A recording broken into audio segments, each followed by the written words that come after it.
পতিত স্বৈরাচার এবং তার দোসরদের কাজই হচ্ছে যখন ন্যায়সঙ্গত যুক্তি তর্কে না পারবে তখন মানুষের গোপন জায়গায় হাত দেওয়ার চেষ্টা করা, অর্থাৎ মূল ইস্যু ত্যাগ করে তারা মানুষকে ব্যক্তিগত আক্রমণ করে।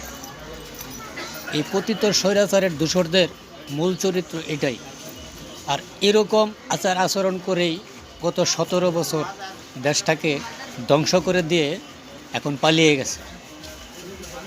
এরা যদি সত্যিকারের রাজনীতি করতো, সত্যিকার অর্থে দেশের মানুষের সাথে রাজনীতি করতো, জনগণের সাথে রাজনীতি করতো, তাহলে আজকে এই গড়ি বাটি নিয়ে দেশ ছেড়ে পালাইতে হইতো না। আবার মূল নেতারা তো পালাইয়া গেছেই, দেশে কিছু চামচা নেতা আছে আর বিদেশে কিছু দালাল আছে, বৈশা বৈশা উল্টাপাল্টা ফেসবুক পোস্ট করে, ইউটিউবে কথা বলে।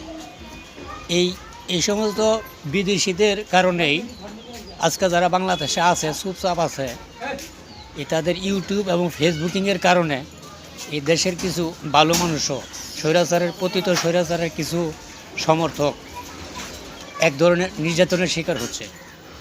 তারা ওই বিদেশে পয়সা উস্কানি দেয়, আর কিছু সরল সোজা মানুষ আছে তারা বাংলাদেশে পয়সা হঠাৎ করে হই করে যখন উঠে তখনই ওই ছাত্র জনতা তারা এদেরকে গাড়চাইপা ধরে।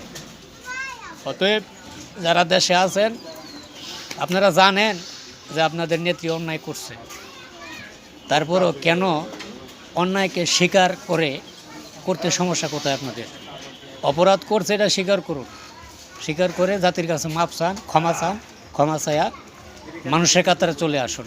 ধন্যবাদ সবাইকে।